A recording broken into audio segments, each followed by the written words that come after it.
It's your special day, so let's rejoice with laughter. Ask a baby not to cry, it's just impossible. When I hold you closer to me and I feel you only to me.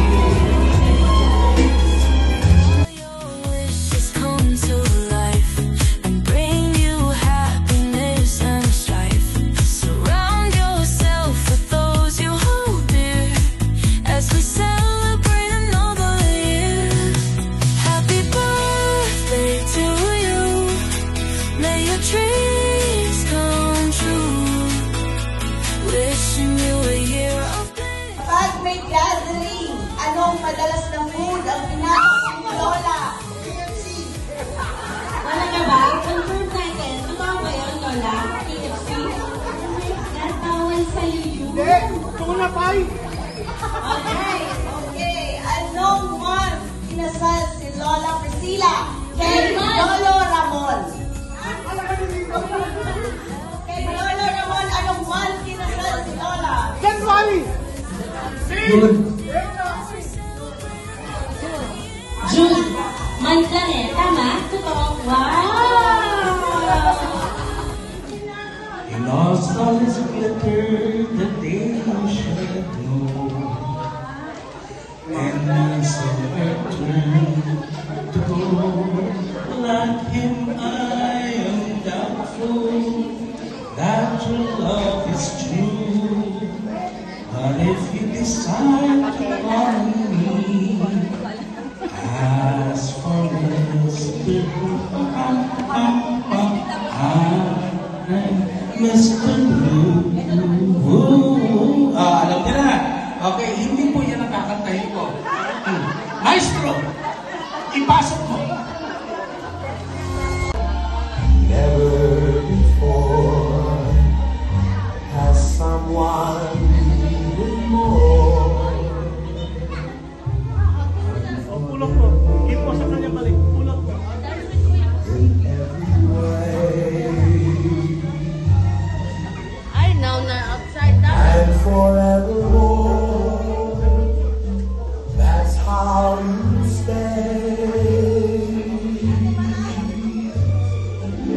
That's why, darling, it's incredible that someone so unforgettable thinks that I am unforgettable too.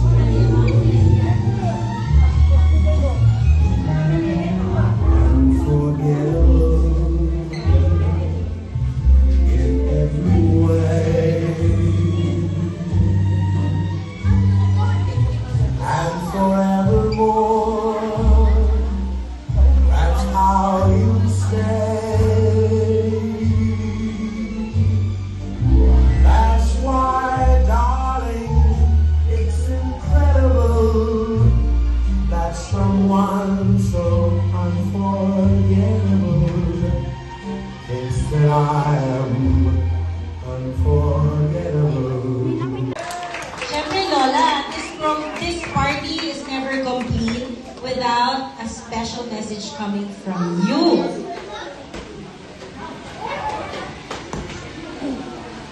I'm so grateful for your coming here, my brother.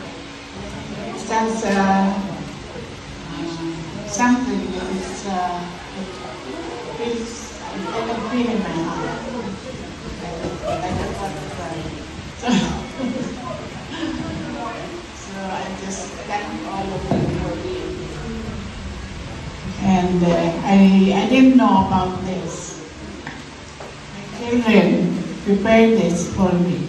I kept asking them, oh, you need money for buying this? That's okay. Later on, we'll talk about it.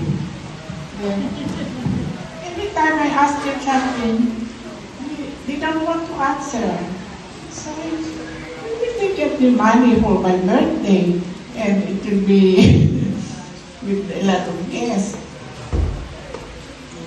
So they just walk away. No, mommy, it's okay. We'll take care of it.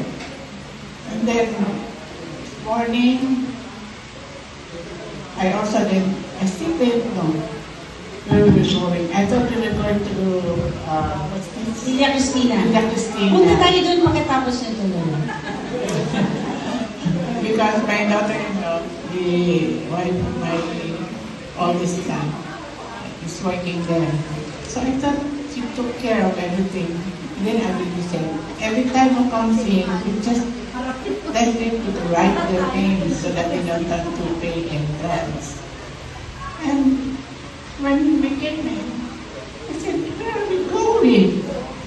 We just didn't know we were going to take something, we were going to get the lechon. So I still agreed. All of a sudden, we wanted to go up the stairway. And it was so high, I was already panting. But when I came in, I said, this is a different venue. It's not Cristina. And so I saw it all in here. They were singing happy birthday, and oh my God, my heart really melted. I cried. So, Lola, And so I want to thank all of my children, their friends, all of who are in here, our friends who came, and some of them I haven't seen for a long time. My relatives I haven't seen for a long time. And they're here. I was sleeping. How did they know about it? The celebration. And Tina is also here. How did she know about it? Well, I don't know. Really. But I'm so happy. And I want to thank all of you for coming. palakpakan naman! Alright, so